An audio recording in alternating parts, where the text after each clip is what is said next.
We're moving towards a world in which people can set up all kinds of families. What we can look forward to is a diversity of families. And some people who want to have a lot of children, hopefully they'll adopt most of them, and they'll have 2 of their own and adopt 10 if they want to. The ones they adopt will very likely belong to another race, so it's quite clear they're adopted and their parents wanted them, and they're not pretending they're there. There won't be such a thing as the family. The family, in general, is a crazy piece of fiction and statistical abstraction.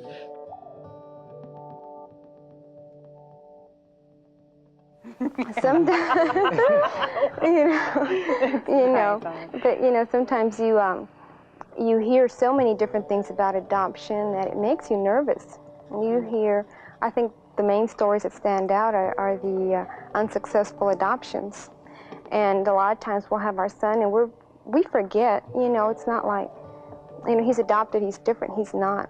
He is yours. It comes very natural, like you said, you with this one. I know, you'll be talking with friends and sometimes you'll mention he's adopted and they'll say, well, he doesn't look adopted. Well, what does an adopted child look like? Really.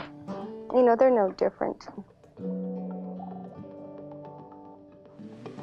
Well, I've raised 2 kids myself, and I took the responsibility to raise them myself.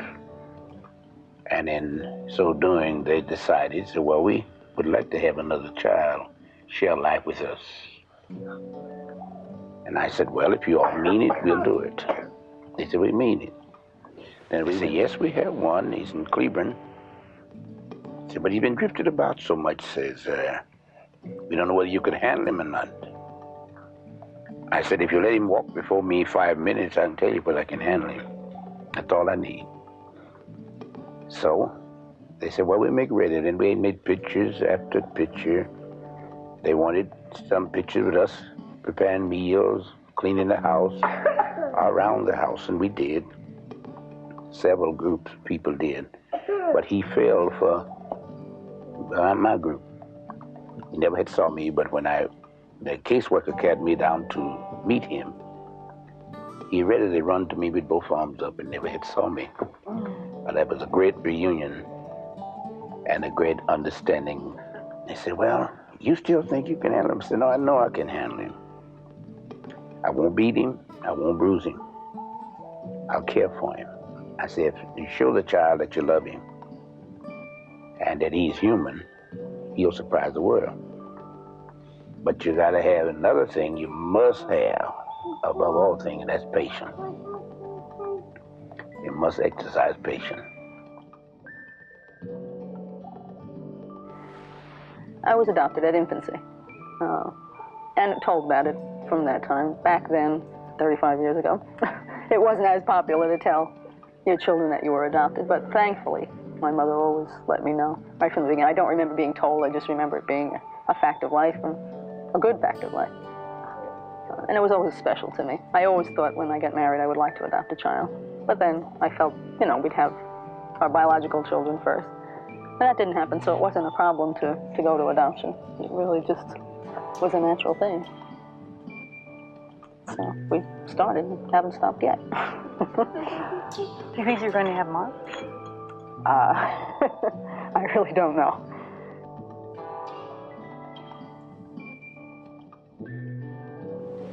I found this to where I was living, I had a place to stay and a bed, I had a meal to eat, and people were there when you needed them, but, somebody really don't care, that's just a place to eat and you're still gonna do what you want. All right, when I first come to live with my mom and dad, which I call them because I feel they are, they gave me a place to, eat, sleep, but they cared and they loved. And, that's just something that somebody needs. Even though we adopted them legally, they adopted us first. So we had to meet their requirements too. And if our requirements was too strong for them and they couldn't cut it, they wouldn't have asked to be adopted. And we won't adopt anyone unless they had to ask us first. We've given them everything. We've given them love. We've given them understanding. The only thing left is our name.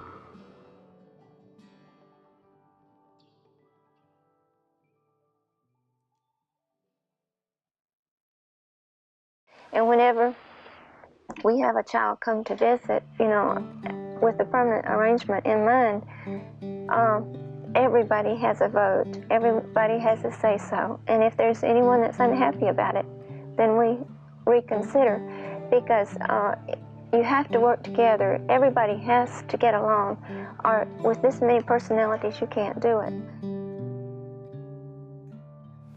Karen, as he told his caseworker, said, you don't even have to come back to see about me because I'm at home. So he's anxious for the name to be changed. And those are the things that as has been stated, understanding is the best of all. Want the children want you. See, if the children don't want you, then yours is in vain, and if they want you and you don't want them, it's in vain again. So it's got to work together.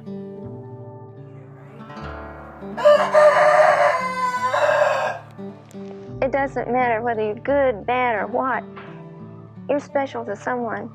And like he said, if you teach them that somebody cares for them, that someone loves them, well, right after they came to live with us, there's no way that I could have done anything but love these fellas. They're good men. They're young men now. They're not little boys anymore. They keep reminding me.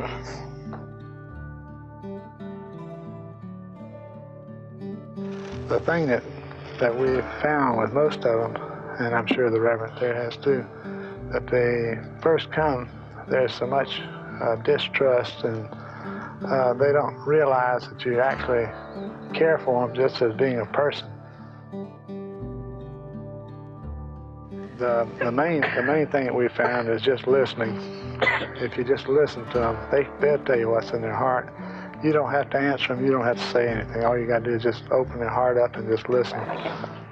My kids have heard from the minute they arrive, people asking them questions about whether they were adopted, and it constantly surprises me because, you know, they seem exactly the same as homemade children to us, and we keep forgetting that they even look any different. They just look beautiful, and we love them. And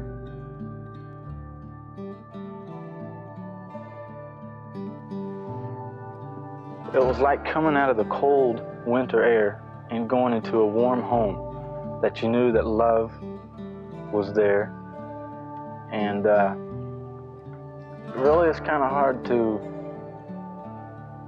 explain my feelings, how I felt then, but I knew that there was someone there that, you know, that cared and that wanted me to have a home. So after a few visits and all, I went back again, and me and Dad went out to the swing, and, you know, he talked to me and everything like I was already his own child.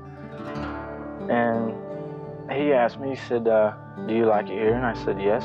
And he said, well, would you like to come and live with us? And I said, I'd love to. You know, it's just wonderful to have parents that really care enough to accept you into their home.